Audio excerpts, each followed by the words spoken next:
Well, bonjour. Je m'appelle Ryan DeBar et je suis Peckernet. I am Peckernet. I'm warning you right now, this is going to be about Clarksburg, West Virginia politics, so if that doesn't interest you, you can drop out. You're welcome. I have ideas for four, maybe five other more interesting videos, but they require, the addition of graphics, stuff like that. And since I'm in a small hotel room, I'm going to make the video that can just be shot, just straight video shoot. I'll talk about the Clarksburg City Manager situation, and I want to explain to you why I haven't talked about it so far. One is I'm out of the loop. I don't want to talk too much about things I don't know. Another really big reason is I don't live there and I don't feel any civic duty to talk about this stuff. Quite frankly, it's hard. I don't enjoy fighting, it takes a toll on me. And, after the fighting's done, there's always that feeling that, I could have done this or that thing better and would have saved everyone a lot of trouble. And given the fact you look back with regrets on stuff like that, you have to ask yourself, is the thing I fought about really worth it? For example, was it worth it to fight about putting a Wayfair gazebo on the old City Hall lot? No, it wasn't. And, to be honest, I did not want the beautification committee to be canceled. That was not part of my ask. The bigger issue was worth fighting about, and that was just the tendency of the city of Clarksburg and that particular council to overlook the law and to take shortcuts, to disregard checks and balances, and that ended up costing them and almost cost the city $90 million when it come to lead water pipeline money because of the way they did the charter amendment for extended terms. And then one final reason I haven't talked about it is you always have to ask yourself, is it going to help? Is it going to accomplish anything? And I just haven't felt that trash talking or discussing the city manager's situation at all is beneficial, because if she's run out, then what? Then what? Depending on how the next council election goes, maybe Martin Howell gets back in there. Is that really any better than what we have now? Is it worth fighting over?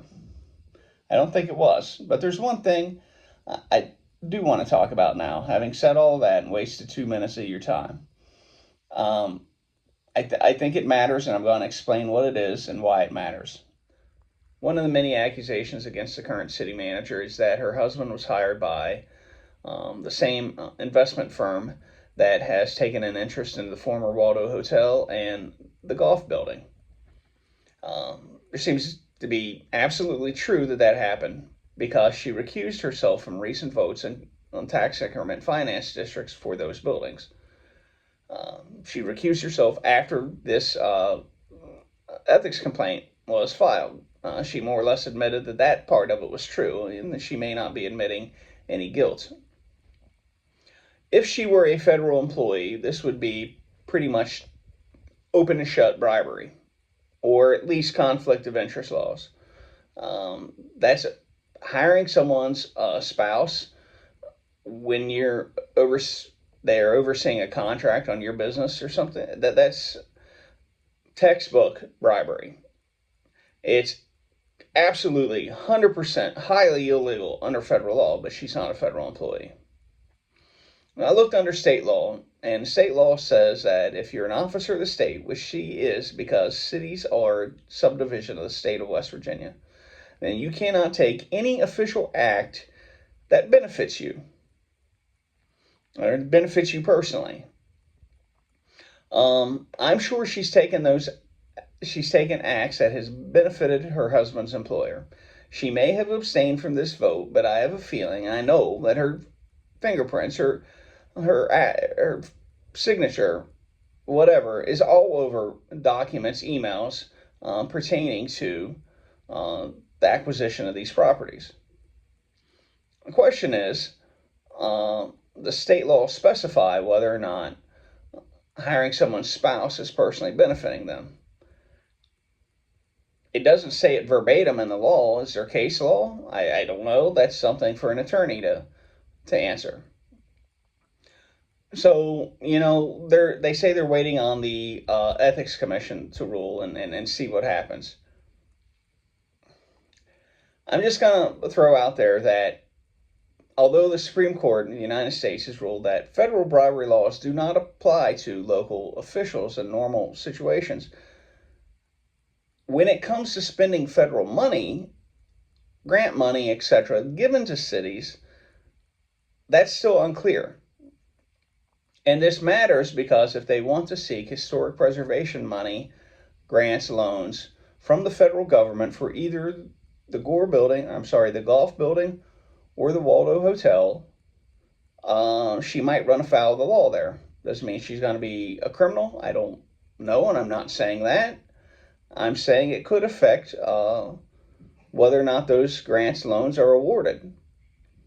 In the past, the city of Clarksburg's done a lot of stuff, used a lot of federal money in ways they should not have done, and nobody was there to enforce it. But now that there's all this attention, it might be different. I don't know. Um, but that's what it is. That's why it matters to me, because the Waldo Hotel has been something I've been interested in, involved in, and advocated for. And I just hate to see redevelopment potentially of two of the largest buildings in downtown harmed. And I think that's enormously important for Clarksburg. I've been on a little vacation here.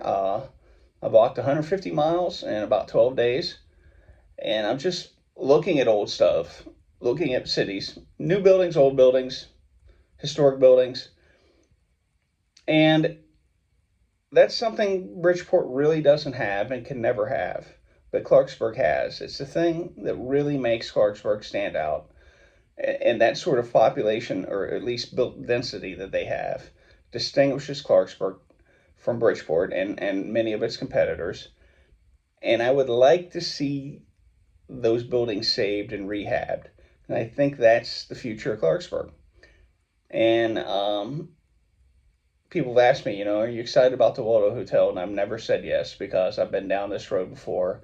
Clarksburg just always has a way of tripping over itself, and I hope that's not what's going on here. So, what do you do moving forward? I don't know. I don't have that answer. I guess you wait to see how it plays out. Uh, but there's an election coming up. Try to vote for people who have moral character. And I guess if you're a praying person, pray. I'll at you later.